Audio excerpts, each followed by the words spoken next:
ibigay na yung keycard natin. My room number is 411. Ang bigat na ang maleta ko. Okay, let's go. I'll be giving you a room tour, guys. Ito na ako.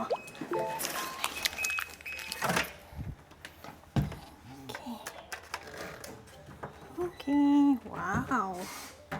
Hey guys! Joyce Abot Bartolome here! So for today, let me give you a room tour ng ating hotel dito sa Wuxi, China. Second hotel na natin yan for this series and napawaw talaga ako. Tara na! Pakita ko na sa inyo. So when you enter guys, you have, ayan, ang maleta ko, nilagay ko muna dyan. And then you have here your walk-in closet. There are the hangers. And then you have here ang mga robes. Tapos guys, ang maganda dito, may weighing scale siya. Una, kung gusto mong i-weigh ang sarili mo. Pangalawa, kung gusto mong i-weigh ang maleta. Next side naman guys, ito ang mga dapat laging meron sa hotel or even sa condo. Ako, gusto ko sa condo na may ganito, yung may upuan ka na ganyan guys, para kapag ikaw ay magsasapatos na, nakaupo ka, hindi ka nagsasquat dyan lang sa may by the door. So you have here ang kanilang pa-slippers. Ang gusto ko rin sa hotels dito sa China, lagi silang may ganito, pabango ng hotel. And then guys, we have here a mini bar where you have your kettle, you have your tubig, coffee, and mga tea. May baso din tayo dito. And here, meron din silang patubig ulit sa loob ng ref. So, in total, mag-isa lang ako. Meron akong 2 liters of water, which dadali natin yan bukas. So, next thing that I love here is that meron siyang pa full-length mirror para bago kayo lumabas, kita mo kung anong itsura mo. And then, next naman, pasok tayo sa banyo. Welcome sa kanilang banyo. Okay, you have here a very beautiful vanity. Ang laki ng mirror natin. Ito ang sink natin, buo na marble ang ating sink. And another thing that I love is that may pa-mirror na ganito. Yan, kasi kapag nagme-makeup ako, yan, para kita natin pag maglalagay tayo ng pilik mata. So, next naman guys, let me show you. They have here hindi lang sa Japan may ganito, sa China din, smart toilet. Alam niyo naman, very high-tech din sa China, guys. Yan ang nagulat din ako pagdating dito. Meron tayong, yan, bidet. Ang mahal na mahal nating bidet. Meron sila. And then here is our shower area. So, may pa-rain shower tayo. And you have here your toiletries. Okay. Next stop naman, guys, dalhin ko kayo sa kwarto. Here pala, may malaki rin tayo na TV guys, which I love. And then, tingnan nyo naman ang ating king size bed. Talagang marirelax ako. Happy birthday to me talaga. Yan, the serve after ng long tours ninyo, you'll be sleeping sa isang malaking bed. Yay! 4 yung pillows. Kung kilala nyo ako guys, mapillow akong tao. At kung kilala nyo ako, sa bahay namin, mas madalas pa akong tulog sa sofa kaysa sa kama. So, they have here a lounge area, a sofa area, a table. And then you have here a work table, which I love.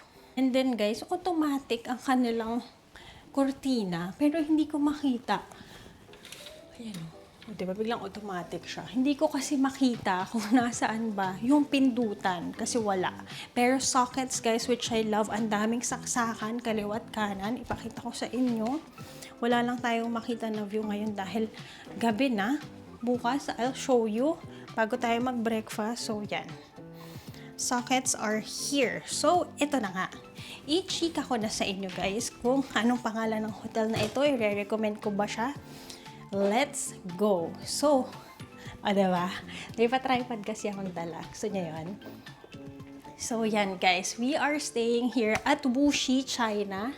Ayusin natin ng konti para kita nyo ako. Wala kasi si Jello, aking cameraman. So, solo tayo ngayon. So, we are staying at Madison Hotel in Wuxi, guys. At alam nyo ba, itong 4-star hotel na to ay magkano lang? Chinek ko sa Agoda. Klook wala pa. Hopefully, magkaroon din sila sa Klook. Pero in Agoda, I check the price. It is around 2,300 per night lang. Kita nyo naman, very modern.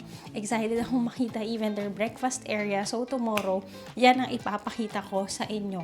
So, ayan, kung naghahanap kayo ng hotel, very clean, mabango, modern, at maliwanag. Kahit mag-isa ako, hindi ako matatakot. Kasi, hello, sobrang relaxing ng feels dito. So, yun na, I'll be sharing with you na meron tayong code kung hindi kayo sasali sa group tour. Pero kung ako sa inyo, katulad ko na wala tayong kasama, solo traveler, which I love sa SMB Travel, subok na natin yan. Ilang hotels na ang na-try natin nung tayo ay nagtutour with them. Ito ay pangalawa dito sa China at maganda talaga silang pumili ng hotel. So SMB Travel, very good ka talaga after the very good tour and long day. Ganito ang inuuwian ng inyong mga guests. So, yan na. I'll be sharing you din kapag ka magdi-DIY kayo. Ang hotel na ito, again, Hotel Madison Hotel Wuxi, China. It's 2,300 in Agoda. Depende rin sa season, guys. July yung chinek ko na yon. Kung gusto nyo maka-discount up to 10% off, punta lang kayo sa deals and then type ninyo ang aking Agoda code for Hotels Joyce YB Agoda, and kung activities naman meron tayong code na Joyce Yabut. So yun lang, guys. I-share ko na rin sa inyo ang nagustuhan ko dito sa tour namin for today dito sa Wuxi, no.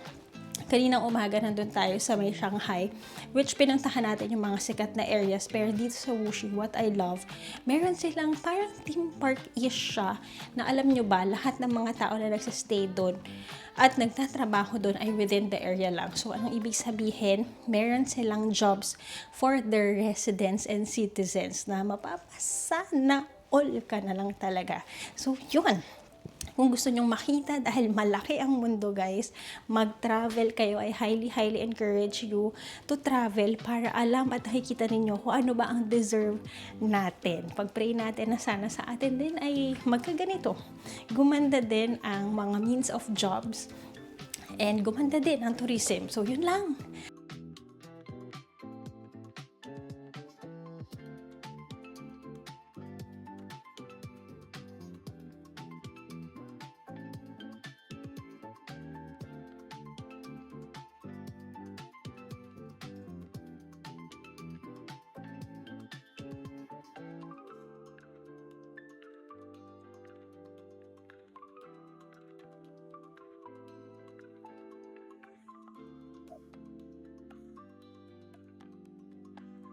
I'll see you on the next one. Don't forget to like, share, and subscribe to my channel and follow all my social media accounts at Yapo Joyce on Instagram and JY on TikTok. Sana yun ay enjoy nyo ang ating China travel, and I'll see you.